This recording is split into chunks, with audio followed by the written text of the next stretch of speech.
क्यों हंसने लगा था मेघनाद का कटा हुआ शीश। महर्षि वाल्मीकि द्वारा रचित हिंदू धर्म ग्रंथ रामायण में उल्लेख मिलता है कि रावण के बेटे का नाम मेघनाद था। उसका एक नाम इंद्रजीत भी था।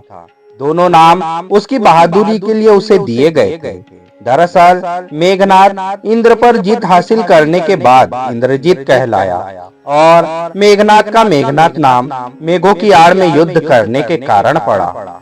वह एक वीर राक्षस योद्धा था। मेघनाद श्री राम और लक्ष्मण को मारना चाहता था। एक युद्ध के दौरान उसने सारे प्रयत्न किए लेकिन वह विफल रहा। इसी युद्ध में लक्ष्मण के घातक बाणों से मेघनाद मारा गया। लक्ष्मण जी ने मेघनाद का सिर उसके शरीर से अलग कर दिया। उसका सिर श्री राम के आगे रखा गया था। उसे वानर और रीछ देखने लगे थे।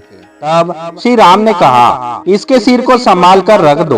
दरअसल श्री राम मेघनाद की मृत्यु की सूचना मेघनाद की पत्नी सुलोचना को देना चाहते थे। उन्होंने मेघनाद की एक भुजा को बाण के द्वारा मेघनाद के महल में पहुंचा दिया। वह भुजा जब मेघनाद की पत्नी सुलोचना ने देखी तो उसे विश्वास नहीं हुआ कि उसके पति की मृत्यु हो चुकी है। उसने भुजा से कहा, अगर तुम वास्तव में मेघनाद की भुजा हो तो मेरी दुविधा को लिखकर दूर करो। सुलोचना का इतना कहते ही भुजा हरकत करने लगी। तब एक सेविका ने उस भुजा को खड़िया लाकर हाथ में रख दिया। उस कटे हुए हाथ ने आंगन में लक्ष्मण जी के प्रशंसा के शब्द लिख दिए। अब सुलोचना को विश्वास हो गया कि युद्ध में उसका पति मारा गया है। सुलोचना इस समाचार को सुनकर रोने लगी। फिर वह रथ में बैठकर रावण से मिलने चल पड़ी। रावण को सुलोचना ने मेघनाद का कटा हुआ हाथ दिखाया और अपने पति का सिर मांगा। सुलोचना रावण से बोली कि अब मैं एक पल भी जीवित नहीं रहना चाहती। मैं पति के साथ सती होना चाहती हूँ। तब रावण ने कहा, पुत्री 4 घड़ी प्रतीक्षा करो, मैं मेघनाद का कटा हुआ सिर शत्रु के सिर के साथ लेकर आता हूँ। लेकिन सुलोचना को रावण की बात पर विश्वास नहीं हुआ। तब सुलोचना मंदोदरी के पास गई। तब मंदोदरी ने कहा, तुम राम के पास जाओ, वह बहुत दयालु है।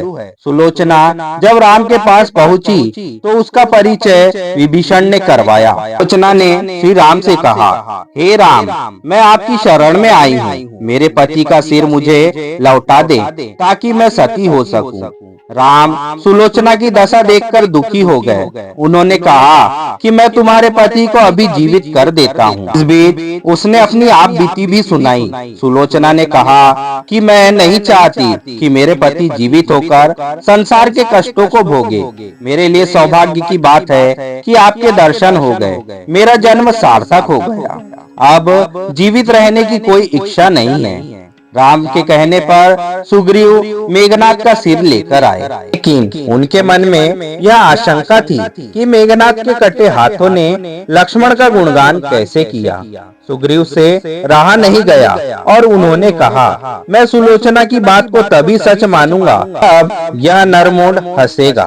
सुलोचना के सतीत्व की यह बहुत बड़ी परीक्षा थी। उसने कटे हुए सिर से कहा, हे स्वामी, जल्दी हंसिए, वरना आपके हाथ में जो लिखा है उसे ये सब सत्य नहीं मानेंगे। इतना सुनते ही मेघनाद का कटा सर जोर जोर से हंसने लगा। इस तरह सुलोचना अपने पति की कटी हुई सिर लेकर चली गई। दोस्तों, वीडियो अगर आपको अच्छी लगी हो तो वीडियो को लाइक, हमारे चैनल को सब्सक्राइब और बेल आइकन पर क्लिक कर दीजिएगा।